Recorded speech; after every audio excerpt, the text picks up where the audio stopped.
আসসালামু আলাইকুম ভিউয়ার্স, এই মুহূর্তে একটি বাইক সেল করলাম আমি বড় ভাইয়ের কাছে। ভাই কোথায় থেকে আসলো, কত টাকা দিয়ে বাইকটি কিনলো, সে সম্পর্কে বিস্তারিত জেনে নেই ভাইয়ের কাছ থেকে। আসসালামু আলাইকুম। ওয়ালাইকুম সালাম ভাই। কেমন আছেন বড় ভাই? জি ভাই, আলহামদুলিল্লাহ আছি ভালো। এই বাইকটা কত টাকা দিয়ে কিনছেন বড় ভাই, কোথা থেকে আসছেন ভাই আপনি? বাইকের তো 5 লাখ, আপনার 20,000 টাকা, কিন্তু 20,000 19,000 টাকা দিয়ে 19,000 টাকা দিয়ে কোথা থেকে আসছেন?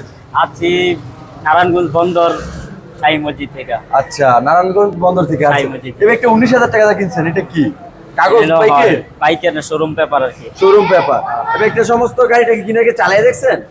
এমনি কেনার আগে বাইরে নিয়ে চালায় দেখছি, কিরকম চলে? কন্ডিশন ঠিক আছে। মোটামুটি কন্ডিশন ঠিক আছে ভাই। শুধুমাত্র 19,000 টাকা দিয়ে কিন্তু ভাইয়ের স্বপ্ন পূরণ করে দিল। আর যারা স্বপ্ন পূরণ করতে চান অবশ্যই সম্রাট বাইক গ্যালারিতে চলে আসবেন। এরকম রেঞ্জে 20,000, 25,000, 30,000, 4,000, 1,00,000 টাকা যার যে বাজেটের বাইক লাগে সমস্ত প্রকারের বাইক আমাদের লোকেশনে আছে নরসিংদী জেলার মাধবদীতে। মাধবদী বাস স্টেশন নেমে 20 টাকা রিক্সা ভাড়া নিবে, বলবেন যে শীতলাবাড়ি মোড় মিড টাওয়ারের আন্ডারগ্রাউন্ডে কিন্তু সম্রাট বাইক গ্যালারি অবস্থিত। সকালে সুস্থ থাকবেন, ভালো থাকবেন, আল্লাহ হাফেজ।